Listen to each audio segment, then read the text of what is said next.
নবম শ্রেণীর সকল ছাত্রছাত্রীদের প্রোগ্রেস টিউটোরিয়াল ইউটিউব চ্যানেল এবং ফেসবুক পেজে স্বাগত।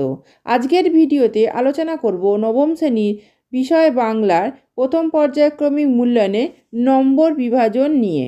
এই ছকটি থেকে তোমাদের বাংলার প্রথম পর্যায়ক্রমিক মূল্যায়নের নম্বর বিভাজনটি বুঝে নাও। দেখো, তোমাদের গদ্য, কবিতা, ব্যাকরণ, সহায়ক পাঠ থেকে প্রশ্ন থাকবে। গদ্য থেকে এমসিকিউ 1 নম্বরে 2টি থাকবে, এসএকিউ 1 নম্বরের 2টি থাকবে, 3 নম্বরের 1টি করতে হবে, 5 নম্বরে 1টি করতে হবে। টোটাল 12 নম্বরের প্রশ্নের উত্তর দিতে হবে। কবিতা থেকে এমসিকিউতে থাকবে 1 নম্বরে 2টি, এসএকিউ থেকে থাকবে 1 নম্বরে 2টি, 3 নম্বরের প্রশ্ন 1টি করতে হবে, 5 নম্বরের প্রশ্ন 1টি করতে হবে, মোট 12 নম্বরের প্রশ্নের উত্তর দিতে হবে।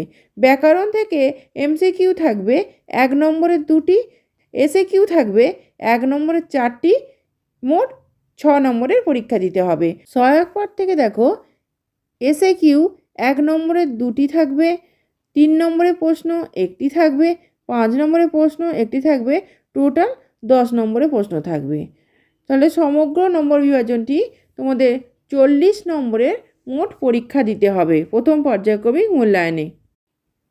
আশা করছি তোমরা নম্বর বিভাজনটি বুঝতে পারলে। আজকের ভিডিও এই পর্যন্তই। ভিডিওটি ভালো লাগলে লাইক, কমেন্ট, শেয়ার করো এবং চ্যানেলটি অবশ্যই সাবস্ক্রাইব করো। ধন্যবাদ।